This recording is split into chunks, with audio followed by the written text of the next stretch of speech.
യേശുവിനെ പറ്റി പോലും അങ്ങനെ കളിയാക്കി വിളിക്കുമായിരുന്നു നാട്ടുകാർ. എടാ ഇവൻ്റെ തന്ത ആരാ? യോസേഫ്. അയാളെ നമ്മളറിയാം, അയാളെയല്ലേ ഇവൻ.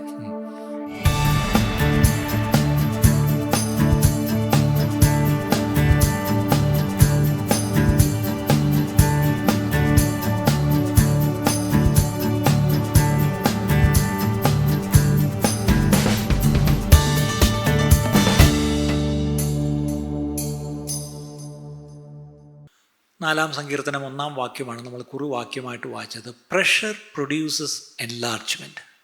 ഞെരുക്കത്തിലിരുന്നപ്പോൾ നീ എനിക്ക് വിശാലത വരുത്തി. നമ്മുടെ ജീവിതത്തിൽ ഞെരുക്കം എന്ന് പറഞ്ഞാൽ ബുദ്ധിമുട്ടെന്നുള്ള അർത്ഥമല്ല. ചിലപ്പോഴെങ്കിലും അണ്ടർ പ്രഷർ, അല്ലെങ്കിൽ ചിലപ്പം വല്ലാത്ത സമ്മർദ്ദം, വലിയ പ്രയാസം, വലിയ കഷ്ടതയിലായി. അങ്ങനത്തെ ചില കഷ്ടതയിലൂടെ ദൈവം കടത്തി വിടുന്നത് എൻ്റെ ഹൃദയത്തെ ഒന്ന് വിശാലമാക്കുവാനാണ്. ദാവീദിൻ്റെ അനുഭവം കണ്ടു. താൻ ചെയ്ത ചില തെറ്റുകൾക്ക് ദൈവം വളരെ ശക്തമായ ന്യായവിധി തൻ്റെ മേൽ അയച്ചു. ഒരു വിട്ടുവീഴ്ചയൊന്നും ചെയ്തില്ല. അവസാനം ഓടി അവസാനം ഒരു സമയം എത്തിയപ്പം ദൈവം തന്നെ സാക്ഷ്യപ്പെടുത്തുക, ദാവീദ് എൻ്റെ ഹൃദയപ്രകാരമുള്ള മനുഷ്യൻ. അപ്പം ഈ ഓട്ടത്തിലൂടെ ദാവീദിൻ്റെ ഹൃദയം അങ്ങ് വിശാലമായി, ദൈവത്തിൻ്റെ ഹൃദയം പോലായി, അല്ലെങ്കിൽ ദൈവത്തെ പോലെ ദൈവത്തിൻ്റെ മനസ്സുള്ളവനായിട്ട് മാറി. നമ്മുടെ ജീവിതത്തിലും ദൈവം അനുവദിക്കുന്ന ചില കഷ്ടങ്ങളും പ്രയാസങ്ങളും, അതിലൂടെ നമ്മളറിയാതെ നമ്മുടെ ഹൃദയത്തിന് ചില വിശാലത വരുന്നുണ്ടെന്നുള്ള കാര്യം നമ്മൾ മറക്കരുത്.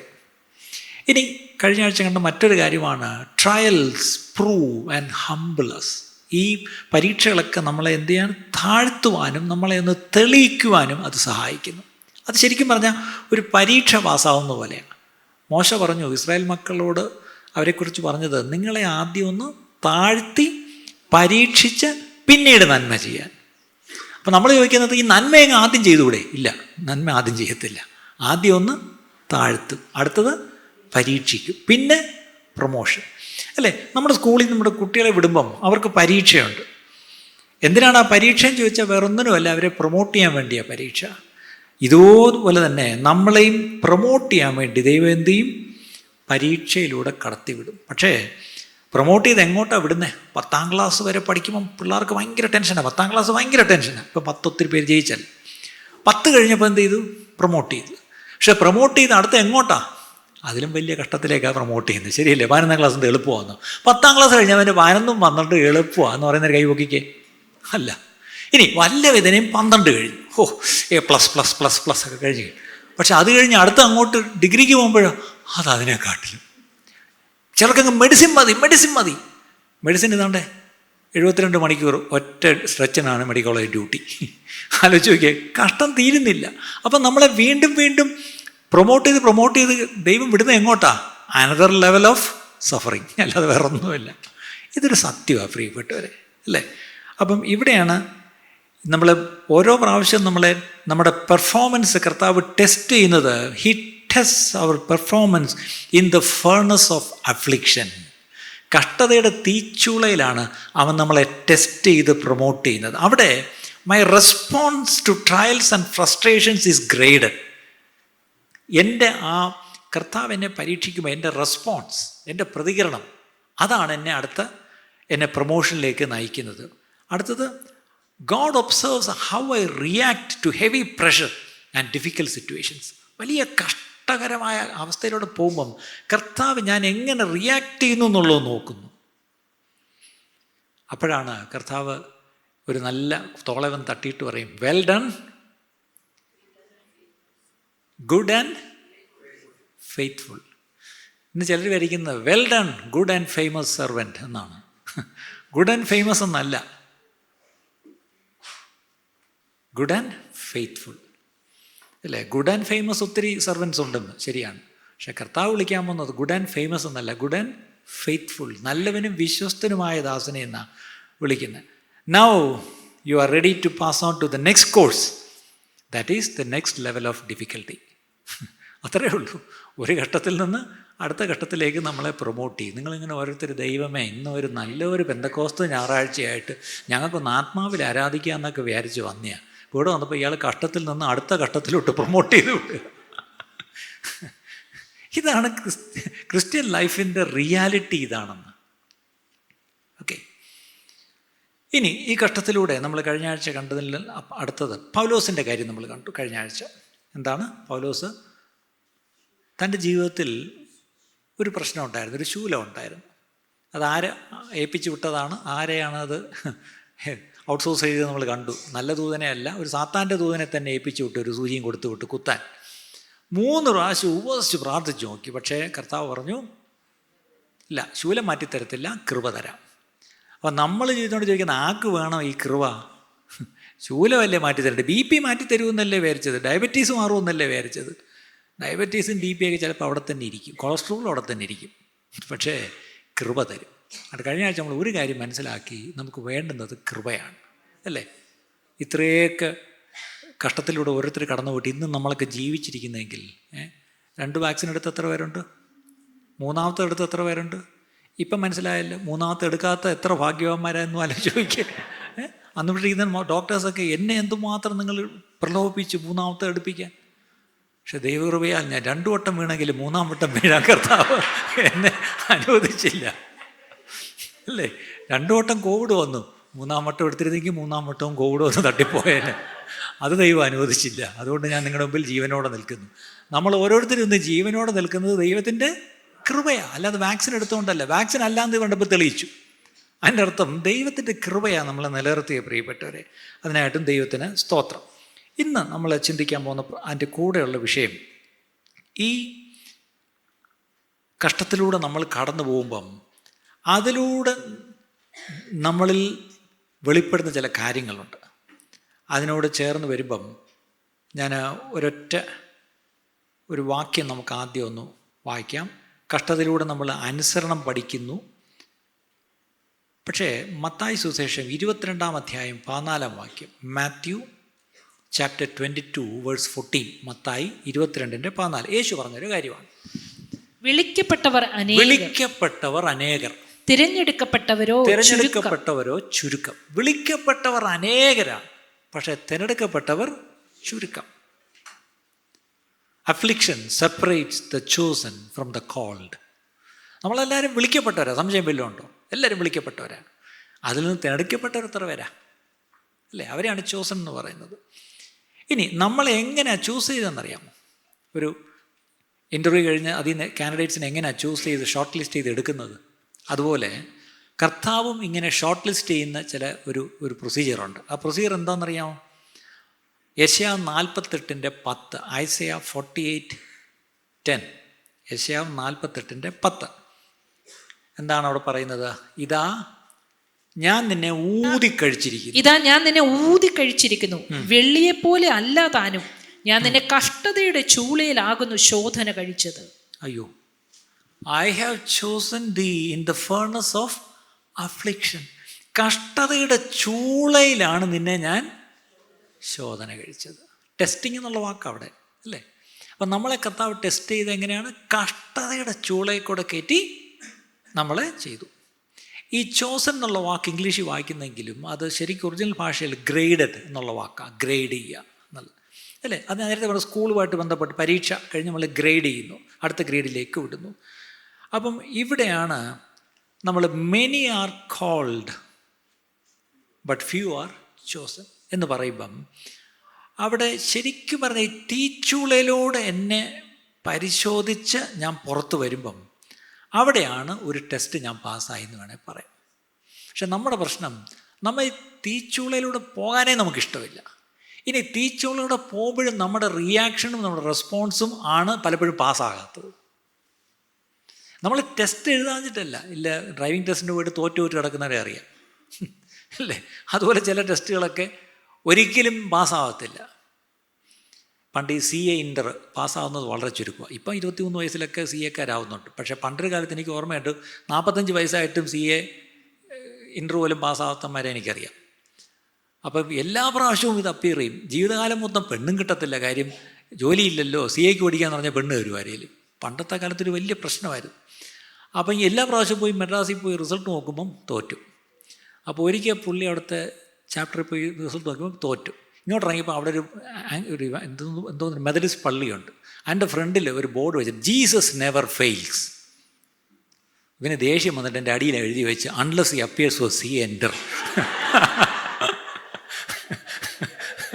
യേശു ഒരിക്കലും തോക്കത്തില്ല. അവന് ദേഷ്യം വന്നിട്ട് അവൻ അടിയിൽ എഴുതി വെച്ചു ഈ സീ എൻ്റർ എഴുതി നോക്കട്ടെ അറിയാം തോക്കോ ഇല്ലേ അല്ലേ. ഇതുപോലെയാണ് ശരിക്കും നമ്മൾ ഈ ടെസ്റ്റ് പലപ്പോഴും പാസ്സാകുന്നില്ല. നമ്മളെല്ലാവരും ഈ പറഞ്ഞ കോഴ്സ് കംപ്ലീറ്റഡ് ആണ്.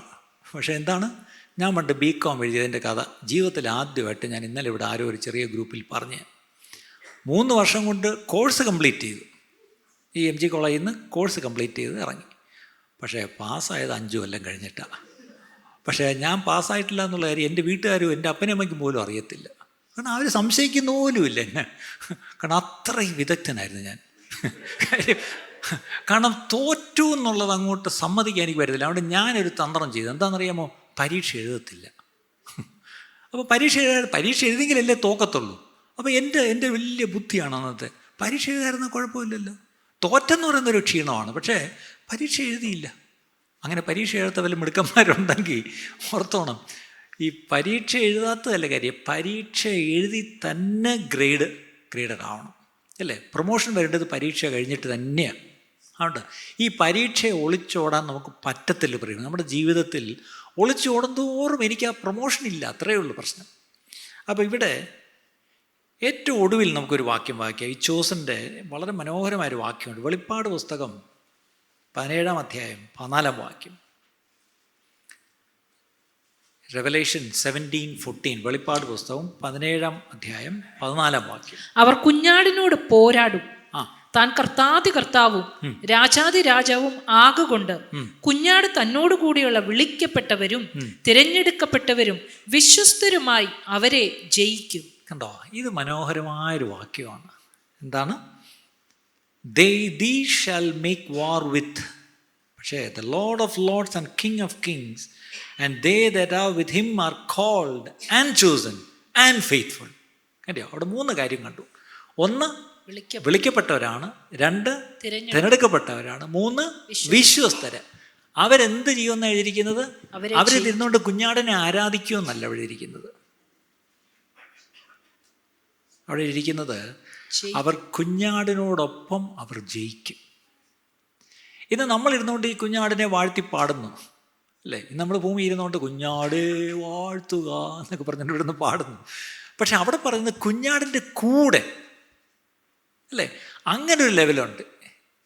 നമ്മളെ ദൈവം കണ്ടിരിക്കുന്ന ആ ലെവലിൽ അന്ന് ആ ദിവസം നമ്മളും കൂടെ ചേർന്ന് ആ കുഞ്ഞാട് ഈ പിശാചിനെ ജയിച്ച് ഈ അന്തിക്രിസ്തുവും മൃഗവും ഒക്കെ ജയിച്ച് അന്തിമ ജയം കഴിഞ്ഞ് അന്ന് ആ കുഞ്ഞാടിൻ്റെ കൂടെ നിൽക്കുന്നവരാരാ? ക്രിസ്ത്യാനികളെല്ലാം നിൽക്കുമോ? ഇല്ല. പെന്തക്കോസ്തുകാരെല്ലാം കൂടെ നിൽക്കുമോ? ഇല്ല. വിളിക്കപ്പെട്ടവരും തിരഞ്ഞെടുക്കപ്പെട്ടവരും വിശ്വസ്തരുമായവർ മാത്രമേ അന്ന് കുഞ്ഞാടിനോടുകൂടെ കാണത്തുള്ളൂ. എത്ര പേരത് വിശ്വസിക്കുന്നു? ഇന്ന് ഇവിടെ ഇരുന്നോടെ നമ്മൾ കുഞ്ഞാടിനെ പറ്റി പാട്ട് പാടിക്കൊണ്ടിരിക്കുക. അന്ന് ആ കുഞ്ഞാടിനോടൊപ്പം ഉണ്ടാവണമെങ്കിൽ വിശ്വസ്തരായിരിക്കണം. വി ഷുഡ് ബി ഫെയ്ത്ത്ഫുൾ അല്ലേ.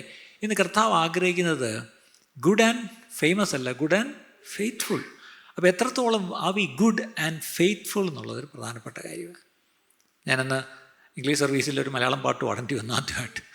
അത് ഈ രംഗം പറഞ്ഞു കൊടുത്തപ്പോൾ പെട്ടെന്ന് എൻ്റെ മനസ്സിലേക്ക് വന്നത്, കുഞ്ഞാടിൻ്റെ കൂടെ ഗമിക്കുമവർ മോദാൽ സിയോൻ മലയിൽ സീമയറ്റാനന്ദം എന്നിനി ലഭിക്കുമോ മൽപ്രാണനാഥ എന്നൊരു പഴയ പാട്ട്. ഇന്നത്തെ പുതിയ പാട്ടുകാർക്കൊന്നും ഇത് അറിയത്തില്ല, അതല്ലേ പ്രശ്നം അല്ലേ. തേടി വന്നോ ദോഷിയാം എന്നെയും നാഥ എന്നൊരു പഴയ പാട്ടുണ്ട്. ഇത്രയും മനോഹരമായൊരു പാട്ട് അല്ലേ. ആ പാട്ട് കേൾക്കുമ്പം ഒരു നൊസ്റ്റാൾജിക് ഫീലിംഗ് എനിക്കുണ്ട്. വേറൊന്നുമല്ല, എൻ്റെ പിതാവിൻ്റെ ഒരു ഇളയ സഹോദരൻ എഴുതിയ പാട്ടാണ്. എൻ്റെ പാപ്പിൻ്റെ പാട്ടായതുകൊണ്ട് അദ്ദേഹം വളരെ ചെറുപ്പത്തിൽ അദ്ദേഹം ദേവദാസനായിരുന്നു, മരിച്ചുപോയി. അപ്പോൾ അദ്ദേഹം ഒത്തിരി പാട്ടൊന്നും എഴുതിയിട്ടില്ല, ഇതുപോലെ 1-2 പാട്ട് എഴുതിയിട്ടുള്ളൂ. പക്ഷേ ഇന്നും ആ പാട്ട് പാടുമ്പം, അപ്പോൾ ഞാനിന്ന് പെട്ടെന്ന് അത് രാവിലെ ഇംഗ്ലീഷിൽ പറഞ്ഞുകൊണ്ടിരുന്നപ്പോഴാണ് ആ പാട്ട് ഓർമ്മ വന്നു. ശരിയാ, കുഞ്ഞാടിൻ്റെ കൂടെ ഗമിക്കും അവർ മോദാൽ, അവർ പാടുമേ. അതെ, തേടി വന്നു കുഞ്ഞാടിൻ്റെ കറക്റ്റ് ഉണ്ടോ. കുഞ്ഞാടിൻ്റെ കൂടെ ഗമിച്ചവർ പാടുമേ മോദാൽ, സിയോൻ മലയിൽ അവർ മോദത്തോടുകൂടെ അവർ ആനന്ദത്തോടെ അവർ പാടും അല്ലേ? അന്ന് കുഞ്ഞാടിൻ്റെ കൂടെ പാടാൻ നമ്മളുണ്ടോ? ഇന്ന് ഭൂമിയിലിരുന്നുകൊണ്ട് കുഞ്ഞാടിനെ പറ്റി പാടിക്കൊണ്ടിരിക്കുക. അന്ന് കുഞ്ഞാടിൻ്റെ കൂടെ നമ്മൾ നിൽക്കണം. അതിന് നമ്മൾ ക്വാളിഫൈഡ് ആവുമോ എന്നുള്ളതാണ് കാര്യം. അതിനുവേണ്ടിയാണ് നമ്മളെ ദൈവം സഭയിൽ കൊണ്ടുവന്ന് ഈ വചനമൊക്കെ കേൾപ്പിക്കുന്ന പ്രിയപ്പെട്ടവരെ. അല്ലാതെ നമ്മുടെ കുറച്ച് വചനത്തിൻ്റെ അറിവ് കൂട്ടാനല്ല, നമ്മുടെ ജീവിതത്തിൽ അതനുസരിച്ചുള്ള ചില മാറ്റങ്ങൾ വരുത്താനും കൂടിയാണ് കർത്താവ് നമ്മളെ കണ്ടിരിക്കുക എന്നുള്ളത് മറക്കരുത്. അപ്പം ഇവിടെ 3 requirements. First you have to be called, then you need to be chosen, and to have proved yourself faithful. ആദ്യം വിളിക്കപ്പെട്ടിരിക്കണം, തിരഞ്ഞെടുക്കപ്പെടണം. അടുത്തത് വിശ്വസ്തനെന്ന് തെളിയിക്കണം, അല്ലേ? വിശ്വസ്തനെന്നെണ്ണി എന്നെ ഏൽപ്പിച്ചു എന്നാണ് പൗലോസ് പറയുന്നത്. അപ്പം നമ്മളെ വിശ്വസ്തനെന്നെണ്ണി കർത്താവ് ചിലത് ഏൽപ്പിക്കും. അപ്പം നമ്മളെ ഏൽപ്പിച്ച കാര്യത്തിൽ നമ്മൾ വിശ്വസ്തരാണോ? നിങ്ങളുടെ കയ്യിൽ വിശ്വസ്തരെന്നെണ്ണി നിങ്ങളുടെ കയ്യിലൊരു സംഗതി തന്നിട്ടുണ്ട്. എന്താണെന്നറിയാം? നിങ്ങളുടെ മക്കളെ വളർത്തുന്ന കാര്യത്തിൽ നിങ്ങൾ വിശ്വസ്തരാണോ? ഇതൊന്നും പറയാതിരിക്കാൻ നിവൃത്തിയില്ല പ്രിയപ്പെട്ടവരെ. നിങ്ങളുടെ കുഞ്ഞുങ്ങളുടെ കാര്യത്തിൽ നിങ്ങൾ വിശ്വസ്തരാണോ? ഇപ്പോൾ കൊച്ചുങ്ങൾ ഒത്തിരി ഇവിടെ ഇല്ല, അതുകൊണ്ട് ഞാൻ പിന്നെ ധൈര്യമായിട്ട് പറയാം. അപ്പനമ്മമാരെ കൈ കിട്ടിയൊരു സമയമല്ലേ, 2 പറഞ്ഞേക്കാം അല്ലേ? ഇവൻ എന്നോട് ചിലർക്ക് ഇടയ്ക്ക് ചിലർ പറഞ്ഞു, പാസ്റ്ററെ ഈ കുട്ടികളുടെ വേഷത്തിൻ്റെ കാര്യമൊക്കെ ഒന്ന് അമ്മമാരോടും അപ്പന്മാരോടൊക്കെ ഒന്ന് പറയണേ. ശരിയാത്, വളരെ കറക്റ്റാത്. നമ്മൾ ചിലപ്പം കണ്ടങ്ങ് വിടും, കണ്ണടയ്ക്കും, നമ്മുടെ പിള്ളേരല്ലേ എന്ന് വരിക്കും. പക്ഷേ ഇത് പുറത്തുള്ളവർ കാണുമ്പം അവരെന്ത് കമൻ്റായിരിക്കും പറയുന്നത്? ദയവായി പേരൻസ് കുട്ടികളുടെ കാര്യത്തിൽ ഒന്ന് ശ്രദ്ധിക്കണം നിങ്ങൾ. പ്രത്യേകിച്ച് ഇപ്പം നമ്മുടെ 12 കഴിഞ്ഞ കുട്ടികൾ നല്ലൊരു പങ്കും നമ്മളെ വിട്ട് പോവുകയാണ്. അവർ അഡ്മിഷൻ കിട്ടുന്നത് ഇച്ചിരി ദൂരോട്ടാണ്. പല കുട്ടികൾക്കും ഇപ്പം ബാംഗ്ലൂർ കിട്ടി. ബാംഗ്ലൂർ അഡ്മിഷൻ എടുക്കാൻ പോയ പേരൻസ് കഴിഞ്ഞ ആഴ്ച തന്നെ ബാംഗ്ലൂരിൽ നിന്ന് വിളിച്ച്, എൻ്റെ മാസ്റ്ററെ ക്യാമ്പിന് എല്ലാം ഒരു ക്ലാസ് കൊടുത്ത് വിടണേ, പേടിയാവുന്നു ബാംഗ്ലൂർ കണ്ടപ്പോൾ ഇത്രയും പേടി. ഇനി നിങ്ങൾ ലോകത്തിൻ്റെ അറ്റം വരെ പോകാനുള്ളവരാ, എന്തൊക്കെ കാണാനിരിക്കുന്നവരാ അല്ലേ? ഞാനൊന്ന് ചോദിച്ചോട്ടെ, ഇതൊക്കെ ആദ്യം പഠിപ്പിക്കേണ്ടത് പാസ്റ്ററും സൺഡേ സ്കൂൾ ടീച്ചറും ഒന്നുമല്ല. ഇതാദ്യം പഠിപ്പിക്കേണ്ടത് വീട്ടിലാണ്. ഇതൊന്നും പഠിച്ചോണം ആദ്യം, അല്ലേ? കുട്ടികളുടെ വസ്ത്രധാരണം തുടങ്ങി സകല കാര്യത്തിലും അവരെ ആദ്യം പഠിപ്പിക്കേണ്ടതും, അല്ലേ, അവർക്ക് ആ ചിട്ട കൊടുക്കേണ്ടതും വീട്ടിൽ അപ്പനമ്മമാർ തന്നെ. അത് കഴിഞ്ഞിട്ടേ ഉള്ളൂ ബാക്കിയെല്ലാം. ദയവായി, ഞാൻ ഇടയ്ക്ക് സന്ദർഭവശാൽ ഇതും കൂടെ വന്നുകൊണ്ട് ഞാനങ്ങ് പറഞ്ഞതേ ഉള്ളൂ. അവിടെ ആ ഒരു ശീലം നമ്മുടെ ഭവനത്തിൽ തുടങ്ങണം പ്രിയപ്പെട്ടവരെ. എങ്ങനെ, എന്ത് ധരിക്കണം, ഇന്നത്തെ കാലത്ത് പിള്ളേർക്ക് അവർക്കിഷ്ടപ്പെട്ടതേ അവരിടത്തുള്ളൂ, അറിയാമല്ലോ. പണ്ടൊക്കെ ആണെങ്കിൽ നമുക്ക് ഈ പറഞ്ഞ 3 പിള്ളേരുണ്ടെങ്കിൽ 3-ന് ഒരേപോലത്തെ ഉടുപ്പിട്ട് കൊടുക്കും. ഇന്ന് അങ്ങനെ ഇടുവോ? പിള്ളേർ കുളിച്ചിട്ട് അവരെന്തിടണമെന്ന് അവർ പോയി കബോർഡിൽ നിന്ന് പറക്കിയെടുത്തിടും, അല്ലേ?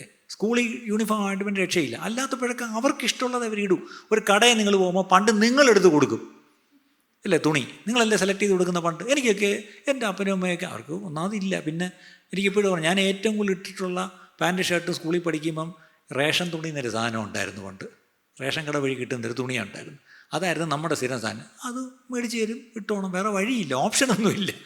ഇന്ന് ഏത് പിള്ളേരാ അപ്പൻ്റെയും അമ്മയുടെയും സെലക്ഷന് തുണി എടുക്കുന്നത്, അല്ലേ? അവരതിനെടുക്കുന്ന അത്രയ്ക്ക് ഈ പറഞ്ഞ പോലെ സൗകര്യത്തിലാണ് നമ്മുടെ കുട്ടികൾ. പക്ഷേ ഇവിടെ നിന്ന് ശ്രദ്ധിക്കണം പ്രിയപ്പെട്ടവരെ, നമ്മുടെ കുട്ടികൾ തീർച്ചയായിട്ടും അവർ ഇറങ്ങി നടക്കുമ്പോൾ അവർക്ക് മാതൃകയില്ലാത്ത എന്തെങ്കിലും ഒരു പെരുമാറ്റമോ എന്തെങ്കിലും ഒരു വേഷത്തിൽ പോലും മാതൃകയില്ലെങ്കിൽ അത് മറ്റുള്ളവർ എന്ത് ചിന്തിക്കുമെന്നുള്ളതല്ല വിഷയം.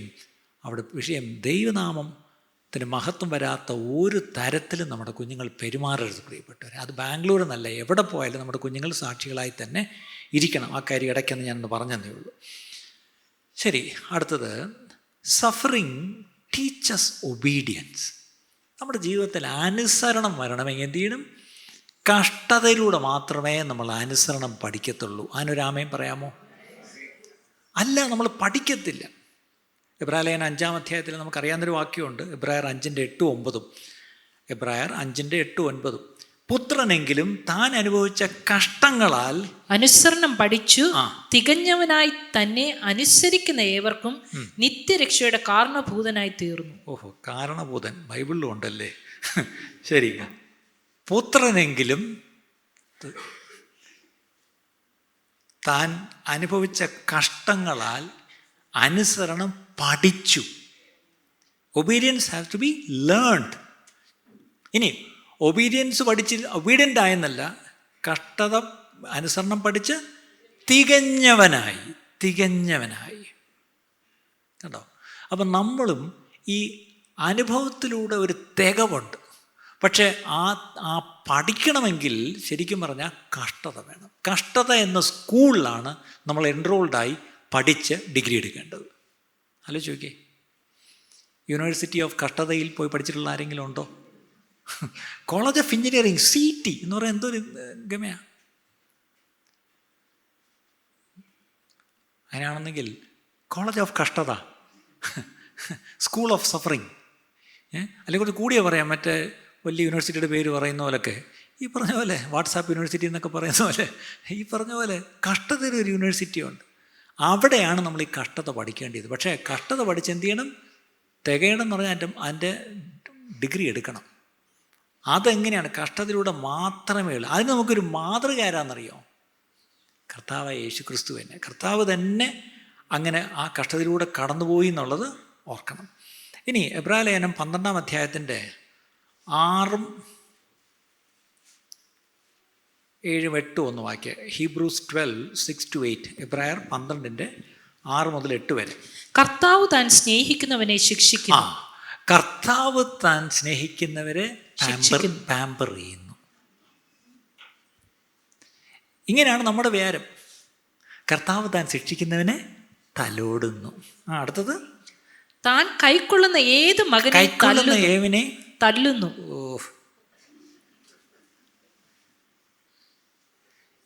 നമ്മുടെ വ്യാരം കർത്താവ് താൻ സ്നേഹിക്കുന്നവനെ തലോടുന്നു, താൻ കൈക്കൊള്ളുന്നതിന് ഉമ്മ കൊടുക്കുന്നു. അങ്ങനല്ല വാക്യം. സ്നേഹിക്കുന്നവനെ ശിക്ഷിക്കുന്നു, കൈക്കൊള്ളുന്നവനെ തല്ലുന്നു. ഇതാണ് നമ്മുടെ അപ്പൻ. ഈ അപ്പനെ ആർക്ക് വേണം? ഇതല്ലേ പ്രശ്നം അല്ലേ? നമ്മളിതൊന്നും അല്ലല്ലോ പഠിപ്പിച്ചിരിക്കുന്നത്.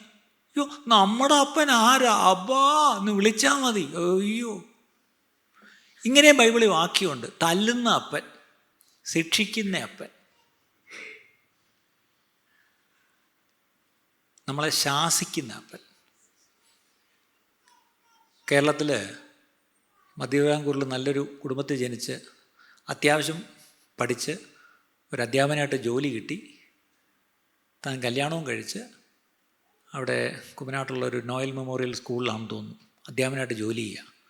പക്ഷേ ഇദ്ദേഹത്തിന് ഒരു ഭയങ്കര ദൈവവിളി, സുവിശേഷ വേലയ്ക്ക് ഇറങ്ങുന്നു. അദ്ദേഹം ഭാര്യയോട് പറഞ്ഞു, എടി കർത്താവ് നമ്മളെ കർത്താവിൻ്റെ വേലയ്ക്ക് വിളിക്കുന്നു, പാം പാം. അവർ നേരെ ട്രെയിൻ കയറി അന്നത്തെ കാലത്ത് പാണ്ഡ്യദേശത്ത് പോയി. എവിടെയാണ്? മധുരയിൽ. മധുരയിൽ ചെന്ന് അവരങ്ങ് സെറ്റിലായി.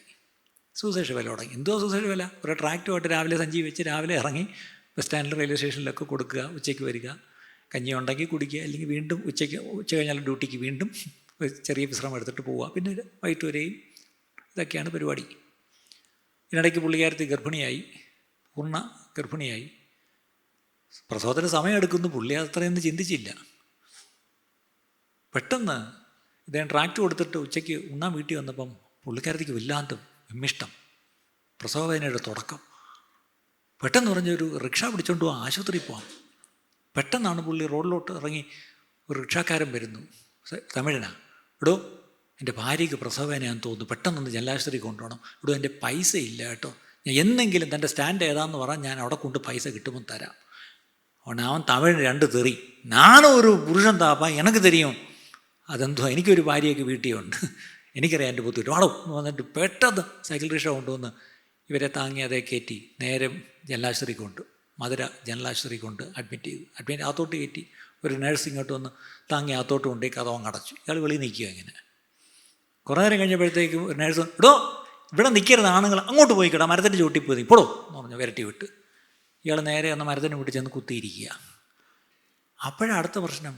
പ്രസവം കഴിഞ്ഞുകൊണ്ട് അടുത്ത് ഇതേ നേഴ്സ് വീണ്ടും വരും. ആരാ? ഈ രോഗിയുടെ ഭർത്താവ്. പോയി സോപ്പും ടവലും കുഞ്ഞുടുപ്പ് പോലൊക്കെ മേടിച്ചുകൊണ്ട് വാ. അപ്പോഴാണ് ഓർത്തത്, കയ്യിൽ പൈസ ഇല്ല.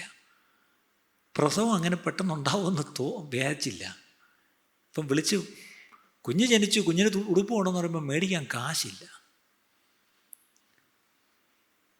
ആ മനുഷ്യന് ഒരു നിമിഷം ആ മരത്തിൻ്റെ ചൂട്ടിയിരുന്ന് തൻ്റെ ഉള്ളിൽ കൂടെ പെട്ടെന്ന് കുറേ ചിന്തകളങ്ങ് വന്നു. ഞാൻ തെറ്റാണോ ചെയ്തത് ദൈവവേലയ്ക്ക് ഇറങ്ങിയത്? ഞാൻ ദൈവത്തെ അനുസരിച്ചല്ലേ ഇറങ്ങി വന്നത്? എനിക്ക് ജോലി ഉണ്ടായിരുന്നല്ലോ, ഞാൻ സൗകര്യമില്ലാത്ത വീട്ടിൽ നിന്നൊന്നും അല്ലല്ലോ വന്നത്. ഞാൻ ഈ കഷ്ടപ്പെട്ട് ഭാഷ അറിയാത്ത അന്യനാട്ടിൽ വന്ന് ഈ ചൂടത്ത് വന്ന് കിടന്ന് കർത്താവിനെ സേവിക്കുമ്പം എൻ്റെ ഭാര്യ ഗർഭിണിയായി, അവളുടെ പ്രസവ സമയത്ത് ഈ പറഞ്ഞ പോലെ അടുത്തൊരു കുഞ്ഞുടുപ്പുമായിട്ട് ഇവിടെ സോപ്പ് മേടിച്ചുകൊണ്ട് നിൽക്കാൻ പോലും എൻ്റെ പൈസ ഇല്ലല്ലോ എന്നുള്ള വളരെ ഇങ്ങനെ വിവിധങ്ങളായ ചിന്തകൾ തന്നെ ഇങ്ങനെ നലട്ടി.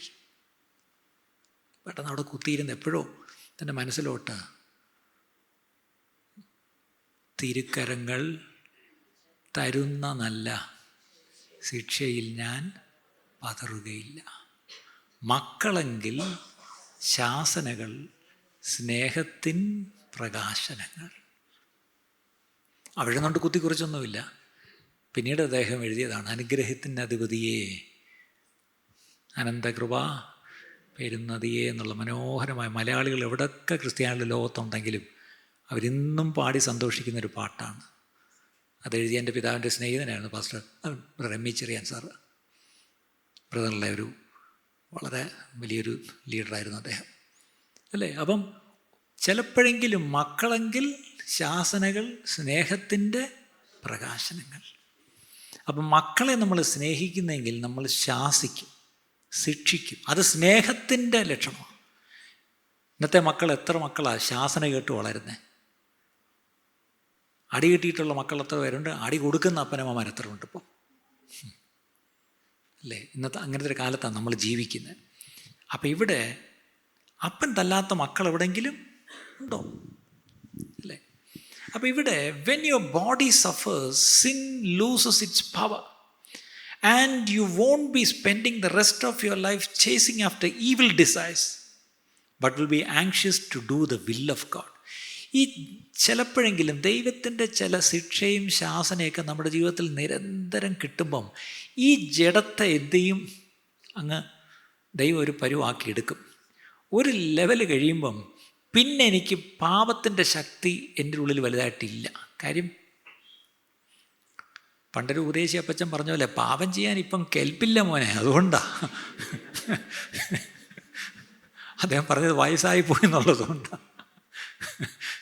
അതല്ല, ഈ ദൈവത്തിൻ്റെ ചില ശാസനകളും ശിക്ഷകളും ഒക്കെ നിരന്തരം നമ്മൾ അനുഭവിക്കുമ്പം ഈ പാപജടത്തെ ഒരർത്ഥത്തിൽ നമ്മളെന്ത് ചെയ്യും, ദണ്ണിപ്പിച്ച് ഈ പറഞ്ഞ ഒരു പരുവാക്കിയാൽ പിന്നെ ഈ പറഞ്ഞ പോലെ പാപത്തിന് എൻ്റെ മേൽ ഒരുപാട് കർത്തൃത്വം പറ്റത്തില്ല. അവിടെയാണ് നമ്മൾ നേരത്തെ കേട്ടതുപോലെ ആ കർത്താവിൻ്റെ കർത്തൃത്വത്തിൻ്റെ കീഴിലേക്ക് നമ്മൾ കൂടുതൽ വരും, അല്ലേ? അതൊരു സ്റ്റേജാണ് പ്രിയപ്പെട്ടവരെ, അതൊരു സ്റ്റേജാണ്. ഇതൊക്കെ ആത്മീയത സത്യം പറഞ്ഞൊരു ഓവറാണെന്ന് നിങ്ങൾക്ക് തോന്നും, പക്ഷേ ദിസ് ഇസ് സ്ക്രിപ്ചർ. ഞാനീ പറയുന്നതാണ് വചനം, ഇതാണ് യാഥാർത്ഥ്യം പ്രിയപ്പെട്ടവരെ, അല്ലേ? നമ്മൾ ഈ Christian life is very practical എന്ന് പറയാൻ കാര്യം ഇതാണ്. അവിടെ പത്രോസ് പറയുന്നൊരു കാര്യമുണ്ട്. 1 പത്രോസ് 4-ാം അധ്യായം 1-ാം വാക്യം 2-ാം വാക്യവും. 1 പത്രോസ് 4-ാം അധ്യായം 1-2. ക്രിസ്തു ജഡത്തിൽ കഷ്ടം അനുഭവിച്ചത് കൊണ്ട് നിങ്ങളും ആ ഭാവം തന്നെ ആയുധമായി ധരിപ്പീൻ. നിങ്ങളും ആ ഭാവം തന്നെ ആയുധമായി ധരിപ്പീൻ. ക്രിസ്തു ജഡത്തിൽപ്പെട്ട കഷ്ടം. നമ്മൾ പക്ഷേ ദൈവത്തിൻ്റെ സർവ്വായുധവർഗം ധരിക്കണമെന്ന് നമ്മൾ എപ്പോഴും പറയും. പക്ഷെ ഇവിടെ പത്രോസ് പറയുക, ക്രിസ്തു ജഡത്തിൽ അനുഭവിച്ച കഷ്ടമില്ലേ, ആ ഭാവം ഉണ്ടല്ലോ, ക്രിസ്തു കഷ്ടം അനുഭവിച്ച ആ ഭാവം തന്നെ നിങ്ങളും എന്ത് ചെയ്യണം, ആയുധമായി ധരിപ്പിൻ.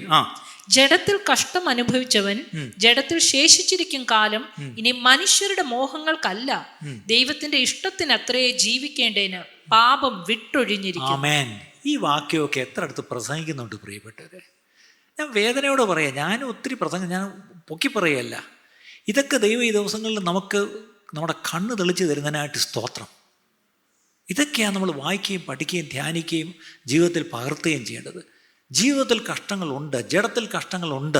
അത് ദൈവം എന്നെ ശിക്ഷിച്ച് എന്നേക്കും തള്ളിക്കളയല്ല.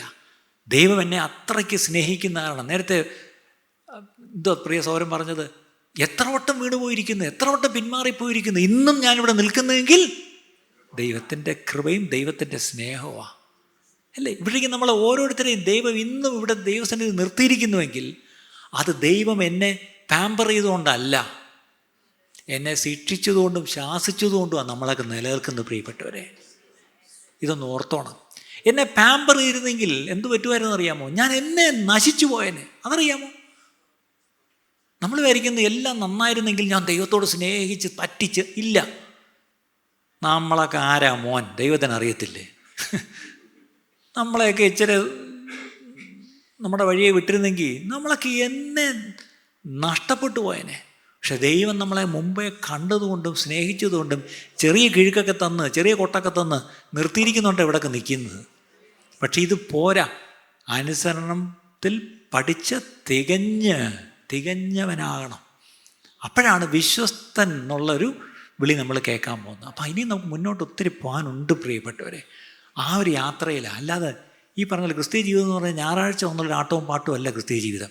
ക്രിസ്തീയ ജീവിതം എന്ന് പറഞ്ഞാൽ ഇറ്റ്സ് വെരി പ്രാക്ടിക്കൽ. ഒന്നാമത്തെ കാര്യം അല്ലേ, ഞായറാഴ്ച ഇവിടേക്കും എല്ലാം നന്നായി. ഇപ്പം ഞാൻ സ്റ്റേജ് ഇരിക്കുമ്പോൾ എന്തൊരു നല്ലതാണ്. പക്ഷേ എനിക്കൊരു ജീവിതമുണ്ട്. അത് പള്ളിയിലല്ല, പുൽപ്പിറ്റിലല്ല എൻ്റെ ജീവിതം, എൻ്റെ വീട്ടിലാണ്, എൻ്റെ സമൂഹത്തിലാണ്. അവിടെയൊക്കെ എൻ്റെ രഹസ്യ ജീവിതമുണ്ട്. ഇതിലൊക്കെയാണ് ദൈവം എന്നെ നോക്കിക്കൊണ്ടിരിക്കുന്നത്. അവിടെ ഞാൻ വരുത്തുന്ന ഓരോ തെറ്റിനും ദൈവം എന്നെ സ്നേഹിക്കുന്നുണ്ട്. അപ്പോഴപ്പോഴും അടി തരുന്നുമുണ്ട്. എന്തിനാണെന്നറിയാമോ? അതിലൂടെ, ആ കഷ്ടത്തിലൂടെ ഞാൻ അനുസരണം പഠിക്കാൻ വേണ്ടി ദൈവം എന്നെ പഠിപ്പിക്കുന്നതാണെന്നുള്ള കാര്യം മറക്കരുത്. അപ്പം 1-2 വാക്യം വായിച്ചു. 1 പത്രോസ് 4 അതിൻ്റെ 15 കൂടെ വായിച്ചേ.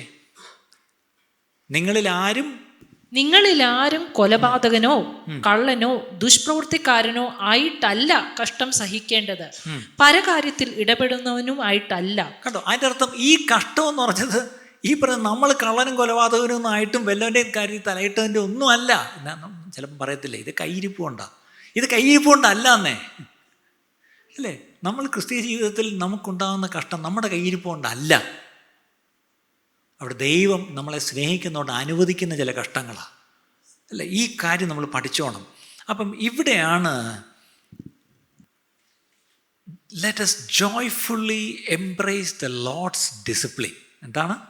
ആ കർത്താവിൻ്റെ ആ ശിക്ഷണത്തെ നമുക്ക് സ്നേഹത്തോടെ നമുക്കൊന്ന് ഏറ്റെടുക്കാൻ നമുക്ക് പറ്റുമോ? അവൻ എന്നെ സ്നേഹിക്കുന്നത് കൊണ്ടാണ് എന്നെ ശിക്ഷിക്കുന്നത്. അതെങ്ങനെ എനിക്ക് മനസ്സിലാകാം? ഞാൻ മകനാണെന്നുള്ള എനിക്കിപ്പോൾ ബോധ്യമുണ്ട്. I am not a bastard. ആ വാക്കെന്താണെന്നറിയാമോ? അത് മലയാളത്തിൽ തർജ്ജമ കവലയുടെ എന്നൊക്കെ പറഞ്ഞാൽ നമുക്കുമല്ലോ അറിയാമോ? ബാസ്റ്റാർഡ് എന്ന് പറഞ്ഞാൽ അതിൻ്റെ സിമ്പിൾ മീനിങ് എന്തായിരിക്കും എന്ന് ആർക്കെങ്കിലും അറിയാമോ? Illegitimate of spring. അതായത് യേശുവിനെ പറ്റി പോലും അങ്ങനെ കളിയാക്കി വിളിക്കുമായിരുന്നു നാട്ടുകാർ. എടാ ഇവൻ്റെ തന്ത ആരാ? യോസേഫ്. അയാളെ നമ്മളറിയാം, അയാളെ അല്ലേ അവൻ എന്ന് പലപ്പോഴും കളിയാക്കുമായിരുന്നു, അല്ലേ? ഈ തന്തയ്ക്കുണ്ടായത് എന്ന് പറയത്തില്ലേ? അപ്പോൾ അതിൻ്റെ എതിർപദം അങ്ങനെ പറയും, അല്ലേ? എന്ന് പറയുന്ന പോലെ നിൻ്റെ അപ്പൻ ആരാ അറിയാമോ? ഇല്ലല്ലോ. അങ്ങനെയൊക്കെ പറയുന്ന പോലെയാണ് ശരിക്കും. അപ്പം നമുക്ക് അങ്ങനെ പറയാൻ പറ്റത്തില്ല. നമുക്ക് അപ്പനുണ്ട്, നമുക്ക് നമ്മുടെ അപ്പനുണ്ട്, അല്ലേ? അതുകൊണ്ടാണ് അങ്ങനെയുള്ള ഈ കവലയുടെ എന്ന് പറഞ്ഞ പാർട്ടി ആവർത്തന പുസ്തകം 23-ാം അധ്യായത്തിൻ്റെ 2-ാം വാക്യത്തിൽ അവിടെ ആവർത്തന പുസ്തകം ഡ്യൂട്രോണമി 23:2 കവലയുടെയും യഹോവയുടെ സഭയിൽ പ്രവേശിക്കരുത്, അവൻ്റെ 10ാം തലമുറ പോലും യഹോവയുടെ സഭയിൽ പ്രവേശിക്കരുത്. കണ്ടോ? Bastards are not suppose to enter the presence of God, not even the 10th generation. 10ാം തലമുറ പോലും കയറിപ്പോരുത്.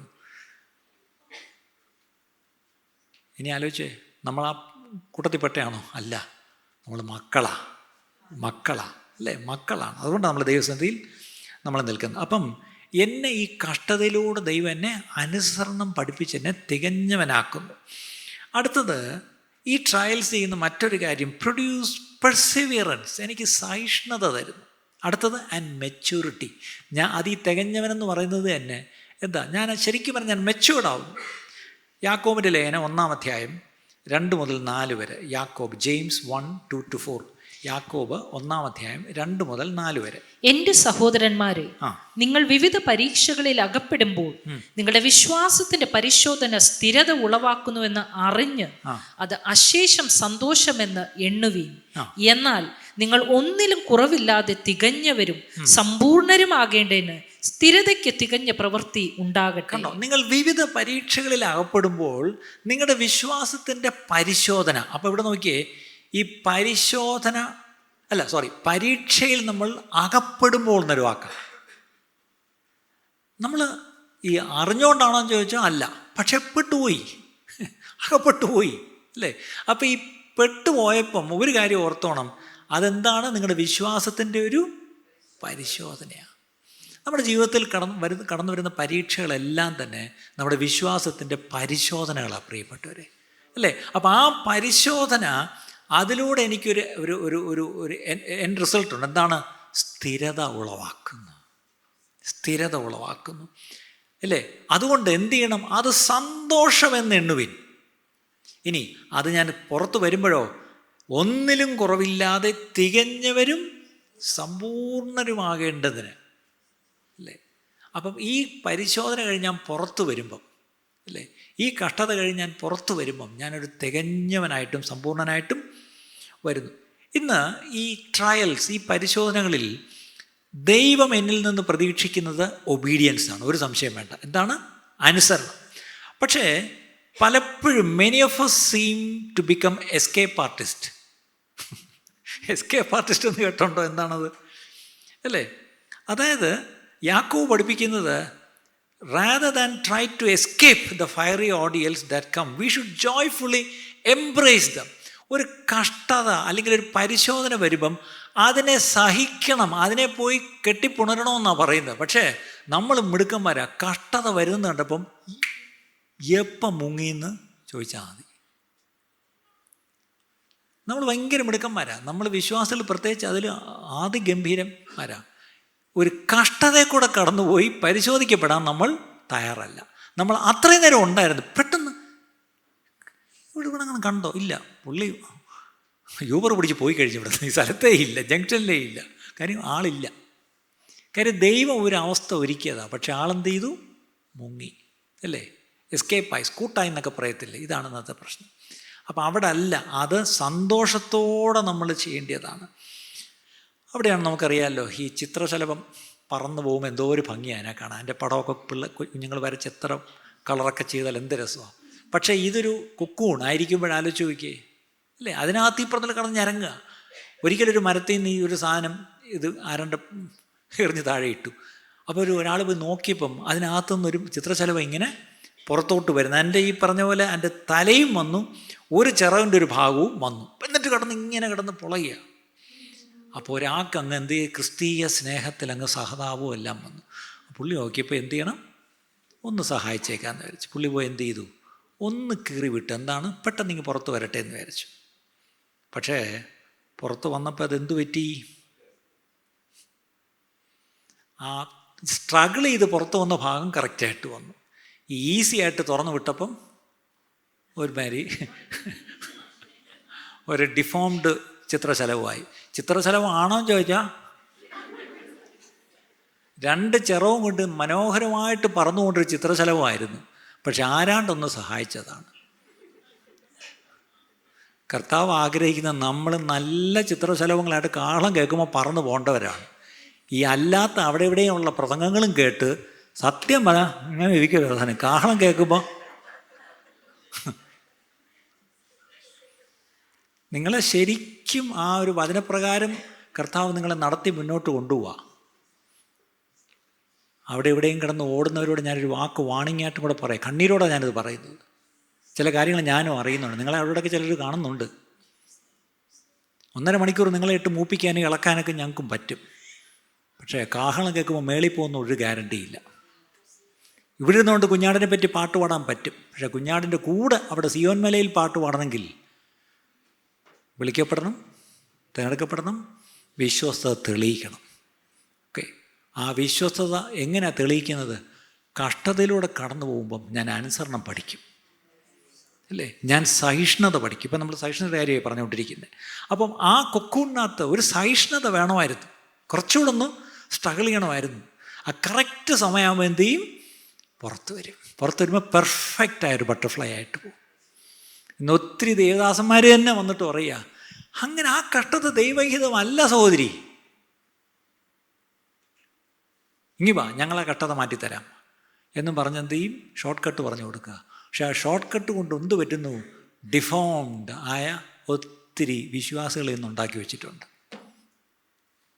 കുറേ ഇളക്കപ്പരിപ്പും കുറേ ചാട്ടവും മാത്രം മതി. അതിനൊന്നും ഞാൻ എതിരല്ല പ്രിയപ്പെട്ടത്, ഞാനും ആ കൂട്ടത്തിൽ ഉള്ളത് തന്നെയാണ്. പക്ഷേ അത് മാത്രമായി പോയുള്ള കുഴപ്പം അവിടെ ചെല്ലുമെന്നുള്ളതിന് ഗ്യാരണ്ടി ഒന്നുമില്ല. അത് വല്ലാത്തൊരു ഇത് ഒരിക്കലും ഞാനത് പറയരുതെന്ന് വിചാരിക്കുന്നത്, പക്ഷേ നിവൃത്തിയില്ല. Instead of helping the larvae become A butterfly, he had aborted the process. ആ പ്രോസസ്സിനെ അബോർട്ട് ചെയ്ത് കളഞ്ഞു, അല്ലേ? അതാ സംഭവിക്കുന്നത്.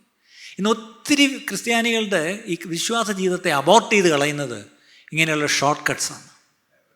ഈ ദൈവവചനത്തിന് ഷോർട്ട് കട്ട് ഇല്ല പ്രിയപ്പെട്ടവരെ.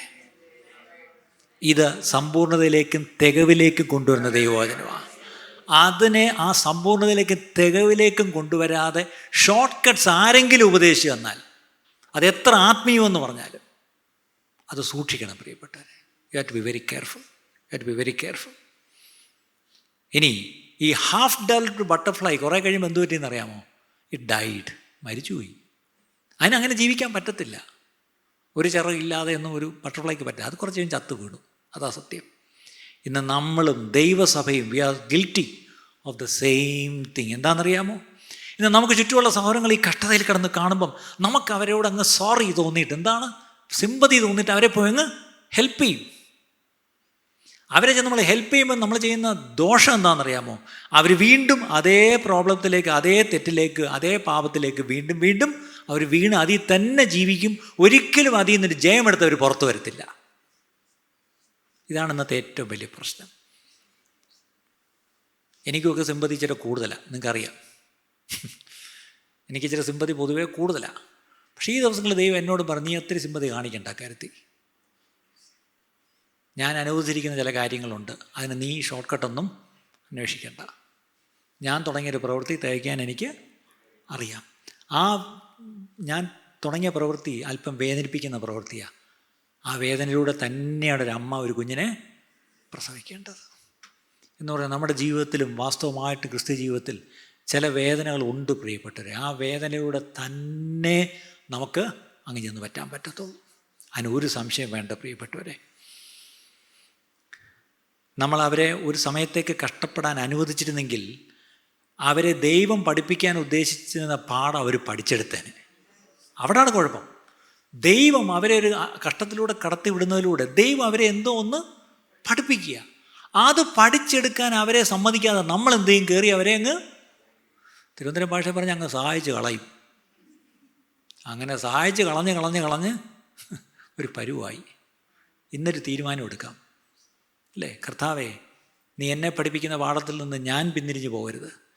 മറ്റാരുടെയെങ്കിലും ജീവിതത്തിൽ നീ പഠിപ്പിക്കുന്ന പാഠത്തിൽ ഞാനായിട്ട് പോയി അതിന് തടയിടരുത്. പകരം ദൈവം പഠിപ്പിക്കുന്ന പാഠം അവർ പഠിച്ച് തികഞ്ഞവരാകട്ടെ, അല്ലേ?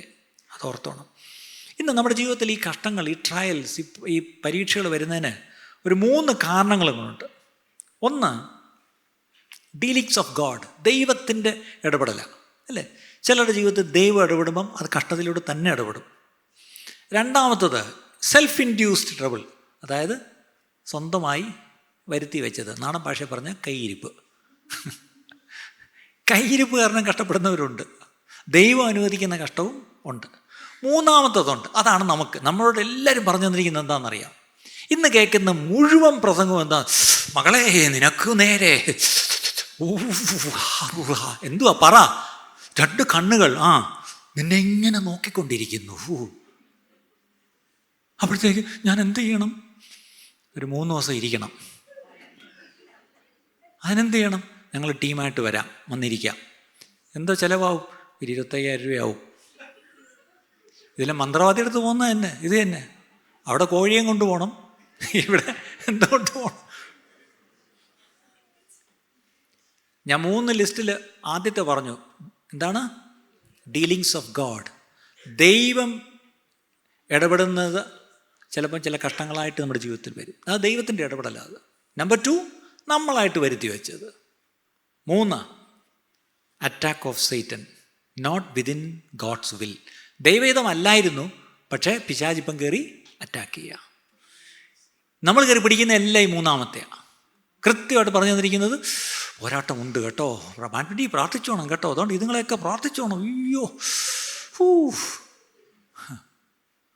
മൂന്നാമത്തതാണ് നമ്മൾ കയറി പിടിച്ചിരിക്കുന്നത്. ഓക്കെ, ഇതിന് മൂന്നാമത്തിൻ്റെ റെസ്പോൺസ് എന്തായിരിക്കണം? If it is God's dealings, submit. ദൈവത്തിൻ്റെ ഇടപെടലാണ്, എന്ത് ചെയ്തേക്കണം? ദൈവത്തിൻ്റെ ബലമുള്ള കൈക്കീഴ് താണിരിപ്പീൻ, അല്ലേ? ഉണ്ടാതിരുന്നോണം, ഒന്നും ചെയ്യണ്ട. അത് ദൈവമല്ലേ ഇടപെടുന്നത്. ദൈവം എന്നെ കടത്തി വിടുക. ദൈവം കടത്തി വിടുന്ന കഷ്ടങ്ങൾ നമ്മുടെ നന്മയ്ക്കാണ് പ്രിയപ്പെട്ടവർ. ഏത് ഗുണമെന്നറിയുവാൻ എന്നിൽ ജ്ഞാനമില്ല, അല്ലേ? പാട്ടുകാരൻ പാടുന്നത്. ഏത് ഗുണമെന്നറിയാൻ എനിക്കറിയത്തില്ലപ്പാ, അതുകൊണ്ട് ഞാൻ എന്നെ തന്നെ താഴ്ത്തി നീതിപാതകൾ നീ എന്നെ തിരിച്ചു വിട്ടോ, ഞാൻ മിണ്ടാതിരുന്നോളാം എന്ന് ദൈവത്തിൻ്റെ ബലമുള്ള കൈക്കീഴ് താണിരുന്നോണം. അവിടെ ഒന്നും പറയരുത്. യോബിനെ പോലൊരു വാക്ക് വേണേൽ പറയാം, ഞാൻ എൻ്റെ കൈ കൊണ്ടെൻ്റെ വായി പൊത്തുന്നു. എനിക്കറിയത്തില്ല, why does God allow all these things to happen, I don't know. Quiet, be quiet and be there. അത്രയേ ഉള്ളൂ. അവൻ്റെ ബലമുള്ള കൈക്കീഴ് താണിരിക്കുക. If it is self induced ആണെങ്കിൽ എന്ത് ചെയ്യണം? തന്നെത്താൻ വരുത്തി വെച്ചാണ് എന്ത് ചെയ്തേക്കണം? അത് ദൈവത്തോട് ക്ഷമ ചോദിച്ചാൽ അതിൽ നിന്ന് പുറത്തു വരണം, അല്ലേ?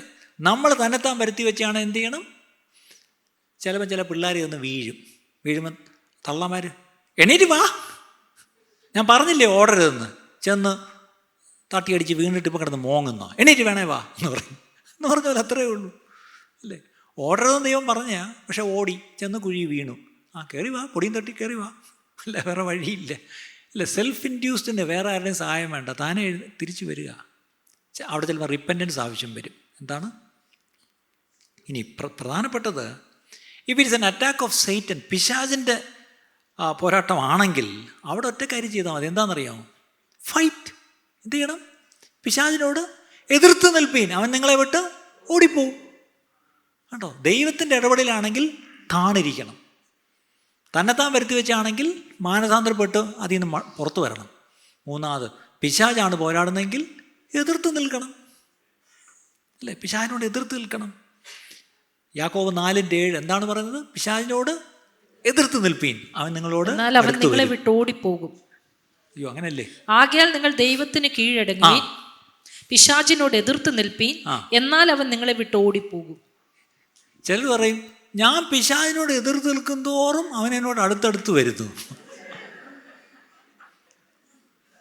അതിന് പണ്ട് ഞങ്ങളുടെ വീട്ടിൽ എൻ്റെ അപ്പനെ കാണാൻ വരുന്നൊരു ഉപദേശമുണ്ട്. ഒരു വല്യപ്പൻ, ഒരു സക്കറിയ വല്യപ്പൻ എന്ന് പറഞ്ഞൊരു വല്യപ്പൻ ഉണ്ടായിരുന്നു. അയാൾ ഒരിക്കൽ ഒരു കൊച്ചു പ്രസംഗം പ്രസംഗിച്ച് ഞാൻ കുഞ്ഞായിരിക്കുമ്പോൾ കേട്ടിട്ടുണ്ട്. അയാൾ ഈ വാക്യം പറഞ്ഞിട്ട് അറിയാം, നിങ്ങൾ ഈ പിശാചിനെ ഓടിക്കുമ്പോഴേ ഇല്ല, നീണ്ട വാളക്കരുവാടുണ്ടല്ലോ, വാളക്കരുവാട്, ഉണക്കമീൻ, അതെടുത്ത് പൂച്ചേ എന്നടിച്ചാൽ പൂച്ച പോകത്തില്ല. ഉണക്കമീൻ വെച്ച് ഓടിച്ചാൽ പൂച്ച പോകൂ. പൂച്ചയ്ക്ക് ഇഷ്ടമുള്ള സാധനം എൻ്റെ കയ്യിൽ ഇരിക്കുന്നത്, അത് വെച്ചിട്ടാണ് എതിർത്ത് പിശാചേ വിട്ടു പോ.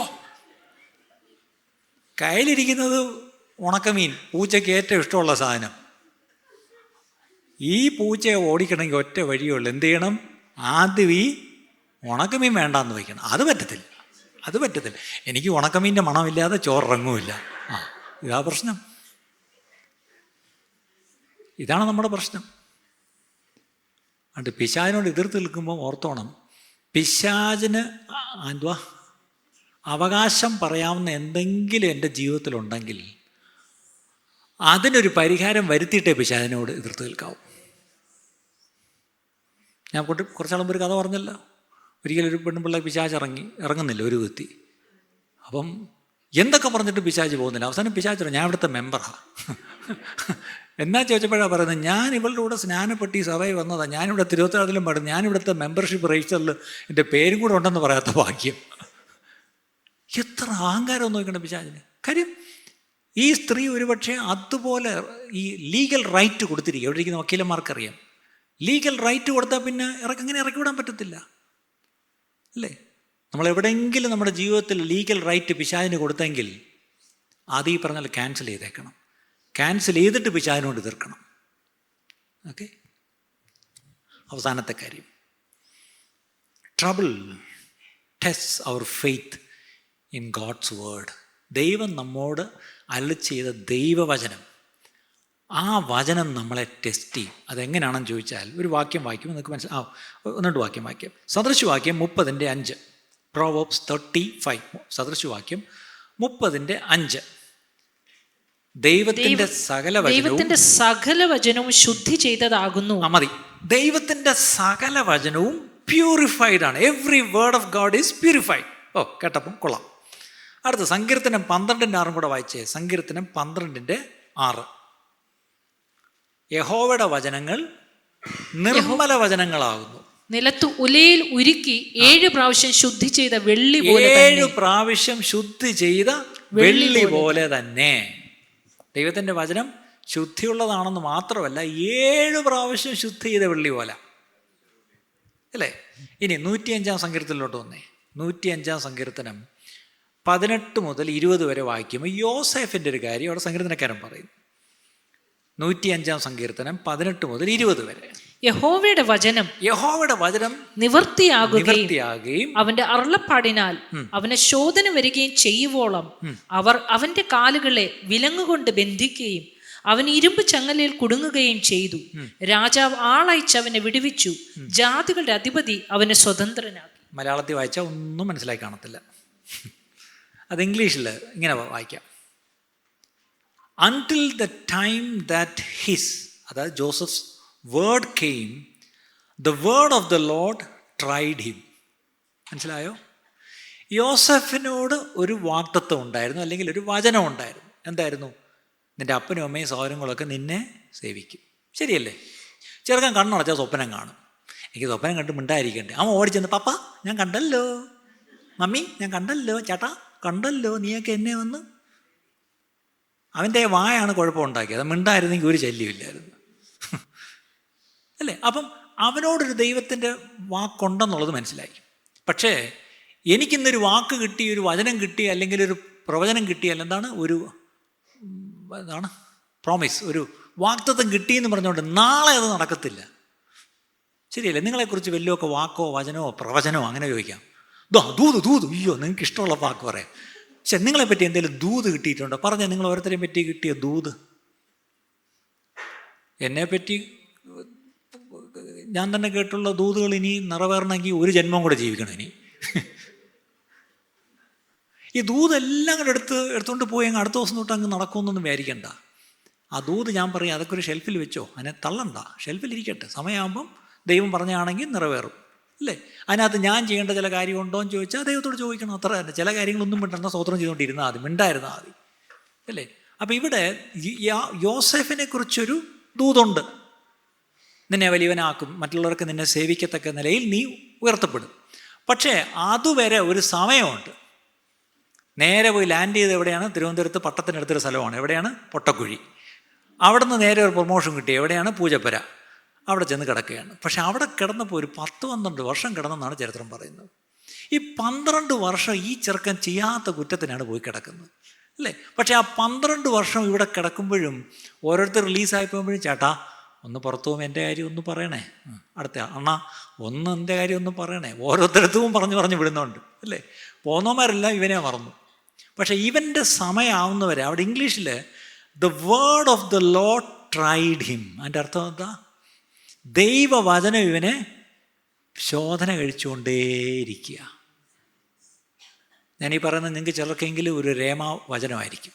നിങ്ങളിപ്പം കടന്നു പോകുന്നത്, നിങ്ങളെക്കുറിച്ചുള്ള ദൂതുണ്ട്, നിങ്ങൾക്ക് പ്രവചന ദൂതുണ്ട്, നിങ്ങൾക്ക് ഈ പറഞ്ഞ പോലെ ദൈവത്തിൻ്റെ വാഗ്ദത്തമുണ്ട്, നിങ്ങളെക്കുറിച്ചുള്ള ദൈവവചനമുണ്ട്. പക്ഷേ അതുള്ളപ്പോൾ തന്നെ അതേ വചനം നിങ്ങളെ ശോധന ചെയ്തുകൊണ്ട് പിടിക്കുക. അത് 1 അല്ല 2 അല്ല 7 പ്രാവശ്യം ശുദ്ധി ചെയ്ത ഈ വചനമാണ് നിങ്ങളെയിപ്പം ശോധന ചെയ്യുന്നത്. ഇത് ശുദ്ധിയുള്ള വചനമാണെങ്കിൽ നിങ്ങളും ആ ശുദ്ധീകരിക്കപ്പെടുവാൻ ഒലയിലൂടെ കടന്നുപോയേ പറ്റൂ. ചിലപ്പോഴെങ്കിലും തീച്ചൂളയ്ക്ക് അവൻ ചൂട് കൂട്ടും. ആ ബാലന്മാരെ 3 പേരെ 7 ഇരട്ടി ചൂടാക്കിയിട്ട് തീച്ചൂളയിലോട്ട് എടുത്ത് എറിഞ്ഞത്. ഒരുപക്ഷെ നിങ്ങൾ ചിന്തിക്കും, കർത്താവ് എനിക്ക് വയ്യപ്പാ, എനിക്കിനി സഹിക്കാൻ വയ്യ. സാരമില്ല, ചൂളയ്ക്ക് ചൂട് കൂട്ടിയിട്ടുണ്ടെങ്കിൽ നിങ്ങളുടെ വിടുതൽ, അല്ലെങ്കിൽ നിങ്ങൾ പൊന്നുപോലെ പുറത്തു വരുന്ന കാലമായി. ഇനി നിങ്ങളെ ആ പൊന്ന് ആ തട്ടാൻ ആ തീയിലിട്ടിരിക്കുമ്പം എത്ര പേര് ചുറ്റും ഇരുന്ന് അവനോട് വർത്താനം പറഞ്ഞുകൊണ്ടൊക്കെ ഇരുന്നാലും അവൻ ആ കൊടിലുകൊണ്ട് ഇങ്ങനെ ആ തീയിലേക്ക് തന്നെ സൂക്ഷിച്ച് നോക്കി ഇങ്ങനെ തിരിച്ചും മറിച്ചും ഇളക്കി ഇട്ട് കൊടുത്തുകൊണ്ടിരിക്കും. ചുറ്റും എത്ര പേര് ഇരുന്ന് അവൻ്റെ ശ്രദ്ധ തിരിച്ചാലും അവൻ്റെ കണ്ണ് ഈ സ്വർണത്തിൽ തന്നെ ആയിരിക്കും. അപ്പം അത് ശുക്ല സ്വർണം എന്നാണ് മലയാളത്തിൽ കിടക്കുന്നത്. പ്യുവർ ഗോൾഡ് ആയിന്ന് ബോധ്യം വരുമ്പം പെട്ടെന്ന് ഇങ്ങനെ പുറത്തെടുക്കും. പക്ഷേ ഈ സ്വർണം അത് തനിത്തങ്കമായി എന്നുള്ളത് എങ്ങനെയാണ് ടെസ്റ്റ് ചെയ്യുന്നത്?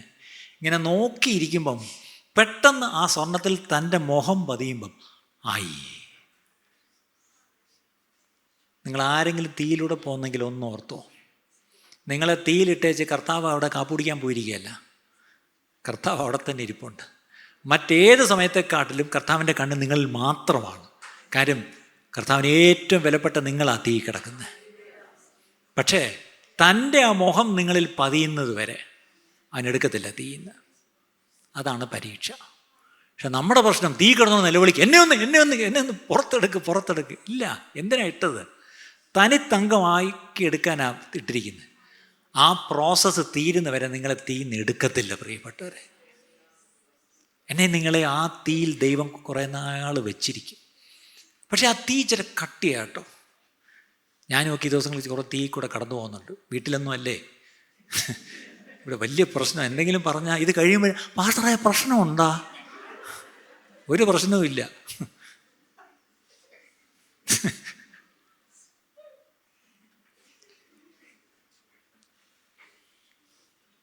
ഞാനും ഇന്നലെ മിനിയാന്നൊക്കെ ചോദിച്ചു, കർത്താവെ എന്തിനായത്? വർഷം കുറേ ആയല്ലോ, ഇനിയെങ്കിലും കർത്താവെ ഈ തീന്നങ്ങ് പുറത്തെടുത്തൂടെ? മതി, വയ്യ, സഹിക്കാൻ വയ്യ.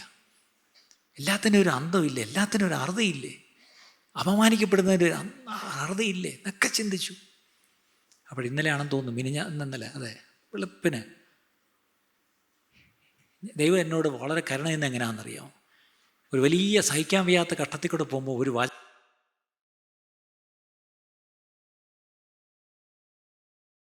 അതെൻ്റെ ഉള്ളിലോട്ടങ്ങ് പതുക്കെ ഇറങ്ങും. അതെന്താണെന്നറിയത്തില്ല. എനിക്ക് വേറെ എങ്ങ് പോയി പ്രസംഗം കേട്ട് നന്നാവാൻ ദൈവം എന്നെ കൊണ്ട് പറഞ്ഞിട്ടില്ല. ദൈവം എന്നെ കൊണ്ട് എന്നെ പ്രസംഗിപ്പിക്കും. ഒന്നിലധികം ഭാഗം പ്രസംഗിപ്പിക്കും. എന്നിട്ട് അത് നല്ല ആഴത്തിൽ അങ്ങ് ഇറക്കും. ഇന്നലെ ഞാൻ തോന്നുന്നു വെളുപ്പിന് പറഞ്ഞു, നീ ദിവസങ്ങളൊക്കെ പഠിപ്പിച്ചില്ലേ, അങ്ങനെ ഞാൻ തീയിലൂടിട്ട് ഞാനൊന്ന് ശുദ്ധീകരിക്കുക. ഞാൻ ഉദ്ദേശിക്കുന്ന തരത്തിൽ നീ ശുദ്ധിയാകുന്നത് വരെ ഞാൻ നിന്നെ തീയിൽ നിന്ന് എടുക്കത്തില്ല. പക്ഷെ തീയിൽ നിന്ന് നിന്നെ എടുക്കുമ്പം ശുദ്ധീകരിക്കപ്പെട്ടവനായിട്ട് എടുക്കും. നീയും എന്നെ സ്തുതിക്കും, എല്ലാവരും.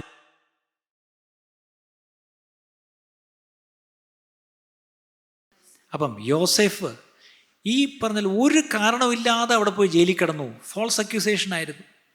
പക്ഷേ അവിടെ ഒരു കാര്യം ഓർക്കണം, ഈ 10-12 വർഷം ജയിലിൽ കിടന്നപ്പം ഇവിടെ നാച്ചുറലി ഫ്രസ്ട്രേറ്റഡ് ആൻഡ് ഡിസ്ട്രസ്ഡ് ആയി കാണുവൻ. പക്ഷേ ദൈവം അത് അനുവദിച്ചു. എന്തായിരുന്നു 12-ാം അധ്യായം സങ്കീർത്തനം നമ്മൾ നേരത്തെ വായിച്ചല്ലോ. Tested like silver, tried in a furnace, purified 7 times. ചൂളയിൽ എന്നെ ഇട്ട്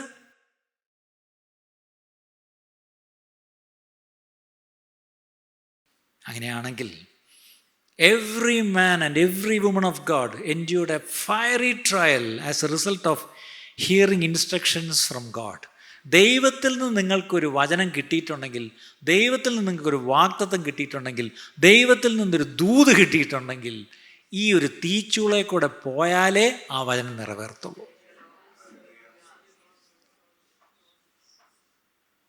ഞാനൊക്കെ ഇതൊക്കെ അനുഭവത്തിൽ നിന്നാണ് പറയുന്നത് പ്രിയപ്പെട്ടവരെ. എന്നെക്കുറിച്ചൊക്കെ ഒരുപാട് ദൂതുകൾ ഞാനും കേട്ടിട്ടുണ്ട്. പക്ഷെ ഇന്ന് ആലോചിക്കുമ്പം അത് നിറവേറുമോ ചോദിച്ചാൽ നിറവേറും എന്ന് ഞാൻ വിശ്വസിക്കുന്നു. പക്ഷേ അത് നിറവേറുന്നതിന് മുമ്പ് ഒരുപാട് തീ കൂടെ നമ്മൾ പോകണം പ്രിയപ്പെട്ടവരെ. പക്ഷേ ആ തീ നല്ലത് തന്നെയാണ്, അല്ലേ? The process of trying to implement what God said become very costly for them. ദൈവം നമ്മളെക്കുറിച്ച് പറഞ്ഞത് നിറവേറണമെങ്കിൽ അതിന് ഞാൻ ഒത്തിരി വില കൊടുക്കേണ്ടി വരും. എന്താണ് ഈ വില? ഈ തീ കൂടെ പോകുന്നത് തന്നെയാണ് വില, വേറൊന്നുമല്ല. ഈ തീ കൂടെ പോകുന്നത്, ഈ അപമാനത്തിൽ കൂടെ പോകുന്നത്, ഈ കഷ്ടത്തിൽ കൂടെ പോകുന്നത്, ഈ ഒറ്റപ്പെടുത്തലിലൂടെ പോകുന്നത്, അതൊരു വലിയ തീയാണ്. അതിൽ കൂടെ കടന്നു പോയേ പറ്റൂ പ്രിയപ്പെട്ടവരെ. നോഹയെടുത്ത് പറഞ്ഞു, നോഹേ ഒരു പെട്ടകം ഉണ്ടാക്കുക കേട്ടോ, ഇൻസ്ട്രക്ഷൻസൊക്കെ കൊടുത്തു, എന്നിട്ട് പ്രസംഗിക്കണം. പാവം ഒരു കൈ കൊണ്ട് പെട്ടകം ഉണ്ടാക്കി മറ്റേ കൈ കൊണ്ട് പ്രസംഗിക്കുകയാണ്. മഴ വരുന്നു.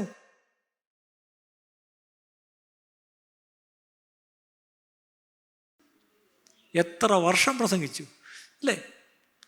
അപ്പം ഈ 120 വർഷം ഈ മനുഷ്യൻ ഇത് പണിയുമ്പോഴും ഇത് പ്രസംഗിക്കുമ്പോഴും ചുറ്റുമുള്ള ജനം മുഴുവൻ they were mocking at him, അല്ലേ? അവർ കളിയാക്കുക, പുച്ഛിക്കുക, ഇയാൾ എന്തൊരു പ്രാന്തൻ. പക്ഷേ മഴ വന്നപ്പം സംഗതി മാറി, അല്ലേ? നോഹയും തൻ്റെ കുടുംബം മാത്രം രക്ഷപ്പെട്ടു. അബ്രഹാം ചുമ്മാ ഇരുന്ന അബ്രഹാമിനെ ദൈവം വിളിച്ചിട്ടേ ഗസറ്റിൽ കൊടുത്ത് പേരൊന്ന് മാറ്റണം കേട്ടാ, ഇത് അബ്രഹാം ശരിയാവില്ല. പിന്നെ അബ്രഹാം, അതെന്തോന്ന്? എക്സോൾട്ടഡ് ഫാദർ, ഉയർത്തപ്പെട്ട പിതാവ്. മരുന്നിന് പോലും ഒരു കൊച്ചില്ല. എന്താണ് പേര്? ഗസറ്റിൽ കൊടുത്ത് പരസ്യം കേട്ടോ. അവിടെ മറ്റേ രജിസ്റ്റർ ഓഫീസിൽ 30 ദിവസം നോട്ടീസ് ബോർഡ് ഇട്ടിരുന്നു ഇയാളുടെ പേര് മാറ്റിയെന്ന്. അപ്പോൾ ജംഗ്ഷനിലോട്ട് ഇറങ്ങിയപ്പോൾ അബ്രഹാമേ. അപ്പോൾ ഇത് വിളിക്കുമ്പോൾ എന്തോ വിളിക്കുന്നത്? Exalted father. പിന്നെ അബ്രഹാമിനൊരു നാണക്കേട് വന്നു. ഈശേ, എന്നെ വിളിക്കുന്ന പോലെ എനിക്കില്ലല്ലോ. 75 വയസ്സിൽ കിട്ടിയ വാഗ്ദത്തം 100 വയസ്സായപ്പോഴാണ് കൈ കിട്ടിയത്. പക്ഷേ 25 വർഷം ഈ മനുഷ്യൻ ഒരുപാട് അപമാനിക്കപ്പെട്ടു. പക്ഷേ ഒടുവിൽ ഉയർത്തപ്പെട്ടോ പുള്ളി? എക്സോൾട്ടഡ് ഫാദർ തന്നെ ആയോ? ഇന്ന് യഹൂദന്മാരുടെ മാത്രമാണോ പിതാവ്? വിശ്വാസികൾക്കും പിതാവാ. ദൈവം ഉയർത്തിയോ? പക്ഷേ 25 വർഷം അബ്രഹാം എന്നുള്ള വിളി തന്നെ പുള്ളിയെ കളിയാക്കാനായിരിക്കും വിളിച്ചത്, അല്ലേ? ആലോചിച്ച് നോക്കി. അടുത്തത് മോശ. എവിടാ ജനിച്ചത്? വേറെ. വളർന്നത് എവിടാ? ആരുടെ മകനായിട്ടാണ് വളർന്നത്? ഫറവോൻ്റെ പുത്രിയുടെ. അവിടുത്തെ എല്ലാ ഇതും പഠിച്ച് മിടുക്കനായി. അപ്പോൾ പുള്ളിക്ക് മനസ്സിൽ തോന്നുന്നുണ്ട്, ഈ ജനത്തിൻ്റെ രക്ഷകൻ ആരാണ്? ഞാൻ. എൻ്റെ പേരിൻ്റെ അർത്ഥം തന്നെ രക്ഷകൻ. ഓക്കെ.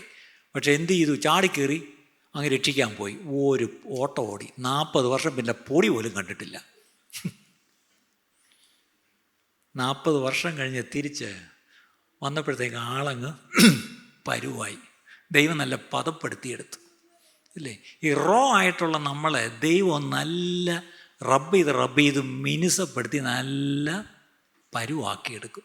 അതിന് പറ്റിയ ചിലപ്പം ജീവിത പങ്കാളിയെ കൊണ്ട് തരും, അല്ലെങ്കിൽ അതിന് പറ്റിയ മക്കളെ തരും, അല്ലെങ്കിൽ അതിന് പറ്റിയ സഭയെ കൊണ്ടാക്കും, അല്ലെങ്കിൽ അതിന് പറ്റിയ നാത്തൂനെ അമ്മായിമ്മയും തരും, അല്ലേ? അല്ലെങ്കിൽ ജോലി സ്ഥലത്ത് തരും, അല്ലെങ്കിൽ നല്ല അയൽക്കാരെ തരും. എവിടെയെങ്കിലും ഇട്ട് നിങ്ങളെന്ത് ചെയ്യും? ഒരച്ചൊരച്ച് നല്ല പദം പരുത്തും. അത് ദൈവത്തിൻ്റെ ഒരു നല്ലൊരു തമാശാണത്. മോശയുടെ കാര്യം അറിയാം, ദാവീദിൻ്റെ കാര്യമോ? എണ്ണക്കുപ്പിയൊക്കെ ഒഴിച്ചതാണ് തലയിൽ ശമൂവേൽ വീട്ടിൽ വന്ന്. പക്ഷേ ഓടിയുള്ള ഉപ്പാട് വരുന്നു. നെഹമ്യാവ് വലിയ കാര്യമായിട്ട് മതിലുപണി തുടങ്ങി, പക്ഷേ എതിർപ്പുകൾ.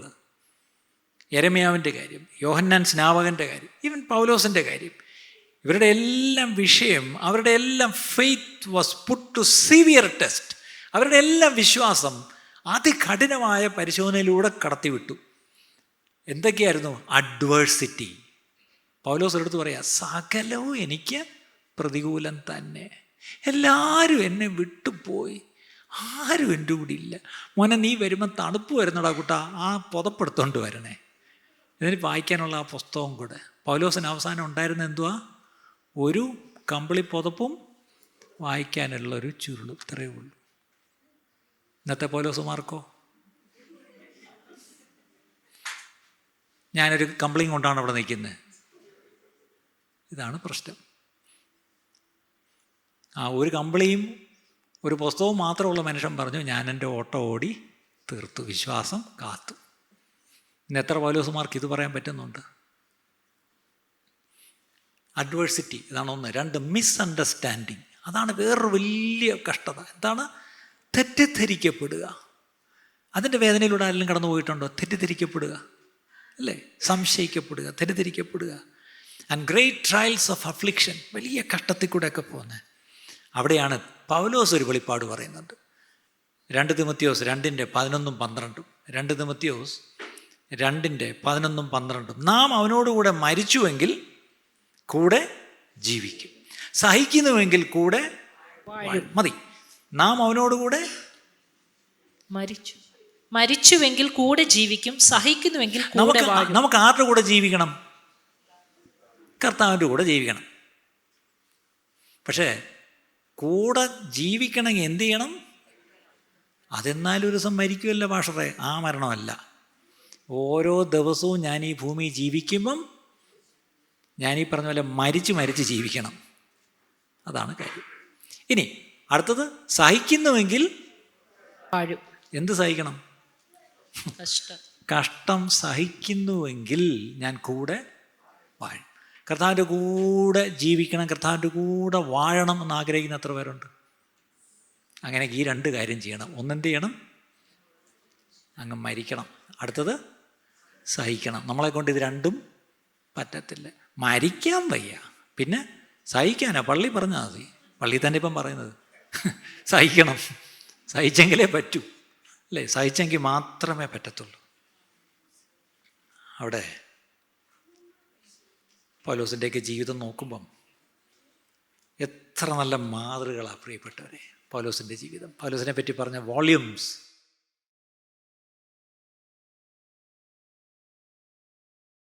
സിയോൻ മലയിൽ പാട്ടുപാടി ജയാളിയായി എന്നേക്കും നമുക്കവിടെ ഉണ്ടാവണമെങ്കിൽ ഒറ്റ വഴിയേ ഉള്ളൂ.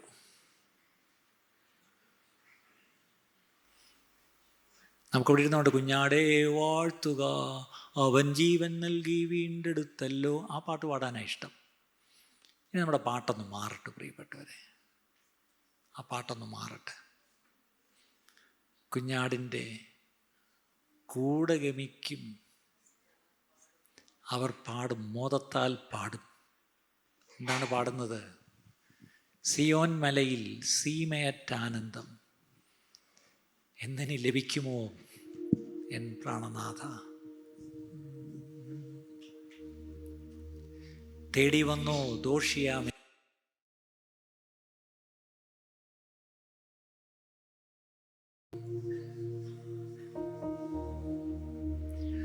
കുഞ്ഞാടിൻ്റെ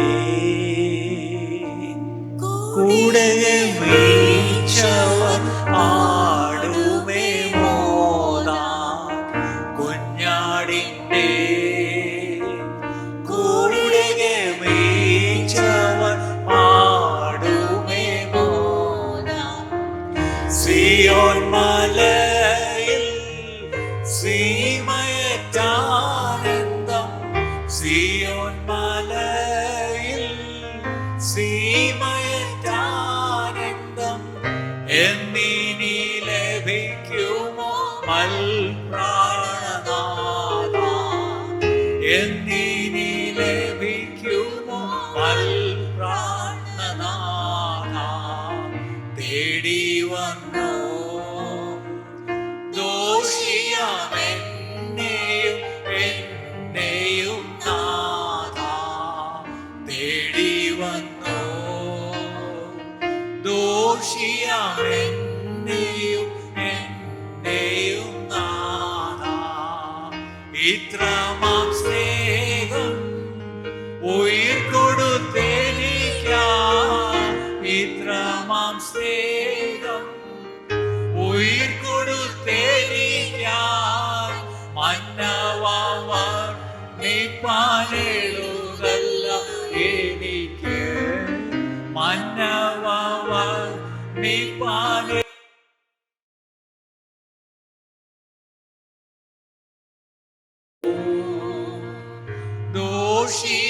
ദോഷിയാമെന്നെയും എന്നെയും നാഥ. തേടി വന്നോ ദോഷിയാമെന്നെയും എന്നെയും നാഥ. പോഷിപ്പിക്കാം മധ്യവചനമാം ക്ഷീരത്താലെന്നെ പോഷിപ്പിക്കാം. മധ്യവചനമാം ക്ഷീരത്താലെന്നെ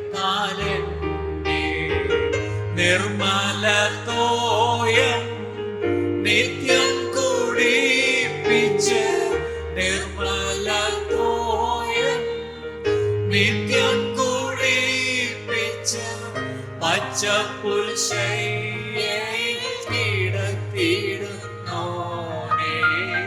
പച്ചപ്പുൽശയ്യയിൽ കിടത്തിയിടുന്നോനേ. തേടി വന്നോ ദോഷിയാമെന്നെയും എന്നെയും നാഥ. തേടി വന്നോ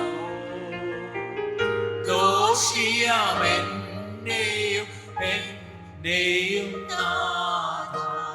നമ്മളത് കേട്ട വചനപ്രകാരം നമ്മുടെ കരങ്ങളെ ദൈവത്തിലേക്ക് ഉയർത്തി.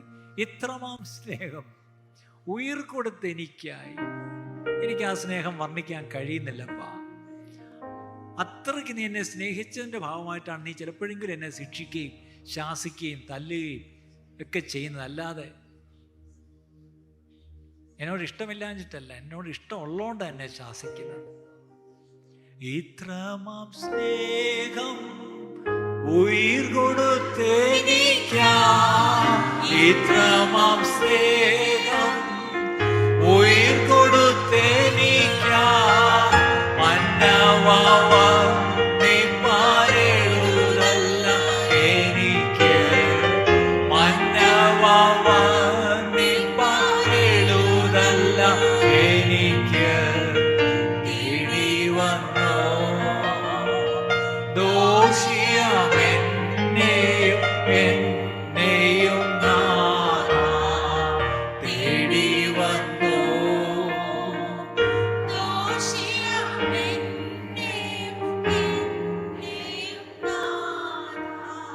ആ നെഞ്ചിലോട്ടൊന്ന് കൈവച്ചിട്ടൊന്നും ദൈവത്തോടും ചോദിച്ചാൽ, ഇത്രയും ദോഷിയും ഭാവിയായിരുന്ന എന്നെ, ഇത്രയും നന്ദികെട്ടവനായിരുന്ന എന്നെ, ഇത്രയും നികൃഷ്ടനായ എന്നെ തേടി എൻ്റെ കർത്താവേ നീ വന്നു, എന്നെ തേടി വന്ന് എന്നെ രക്ഷിക്കാനായിട്ട് അങ്ങയുടെ ജീവൻ എനിക്കും പകരമായി മറുവിലയായി നീ കൊടുത്തോപ്പാ. ആ സ്നേഹം എനിക്കങ്ങോട്ടും അത് ഗ്രഹിക്കാൻ തന്നെ പാടായിരിക്കുന്നു. പക്ഷെ അങ്ങയുടെ പരിശുദ്ധാത്മാനാൽ എനിക്ക് നീ ഗ്രഹിപ്പിച്ചു തരുന്നതിനായിട്ട് സ്തോത്രം. അടുന്നെനിക്ക് ആ സ്നേഹം വർണ്ണിക്കാൻ എനിക്ക് പറ്റുന്നില്ല, അത്രയ്ക്ക് അഗോചരമാണ് ആ സ്നേഹത്തിൻ്റെ നീളം, ആഴം, വീതി, ഉയരം എനിക്ക് വർണ്ണിക്കാൻ കഴിയുന്നില്ലപ്പാ. കർത്താവേ, ആ സ്നേഹത്തിന് മുമ്പിൽ ഞങ്ങളിതാ തല വണക്കുന്നു. ആ സ്നേഹത്തിന് മുമ്പിൽ ഇതാ ഞങ്ങളെ തന്നെ അർപ്പിക്കുന്നു. ആ സ്നേഹത്തിന് പകരമായി മറ്റൊന്നുമില്ല കർത്താവേ. ആ സ്നേഹം കൊണ്ട് നീ ഞങ്ങളെ നടത്തുന്ന വഴികൾ, അത് ചിലപ്പോഴെങ്കിലും കർത്താവേ ഞങ്ങളുടെ കഷ്ടതകളും പ്രയാസങ്ങളും നിന്ദകളും അപമാനങ്ങളും ഒറ്റപ്പെടുത്തലുകളും, അങ്ങ് ഞങ്ങൾക്ക് തരുന്ന ചില ശാസനകൾ, തരുന്ന ശിക്ഷകൾ, അതെല്ലാം കർത്താവ് അങ്ങയുടെ സ്നേഹത്തെയാണ് വെളിപ്പെടുത്തുന്നതെന്നുള്ള ബോധ്യം ഞങ്ങൾക്ക് തരുന്നതിനായിട്ട് സ്തോത്രം. മക്കളെങ്കിൽ ശാസനകൾ സ്നേഹത്തിൻ്റെ പ്രകാശനങ്ങളാണെന്ന് ഞങ്ങളെ ഒന്നുകൂടെ കേൾപ്പിച്ചതിനായിട്ട് സ്തോത്രം. ആ സ്നേഹത്തിൻ്റെ ബോധ്യത്തിൽ ജീവിക്കുവാൻ ഞങ്ങൾക്ക് എല്ലാവർക്കും അവിടെ നിന്ന് കൃപ തരണമേ. അതിനായി ഞങ്ങളെല്ലാം സഹായിക്കണമേ. പ്രാർത്ഥന കേട്ടിരിക്കാലും സ്തോത്രം.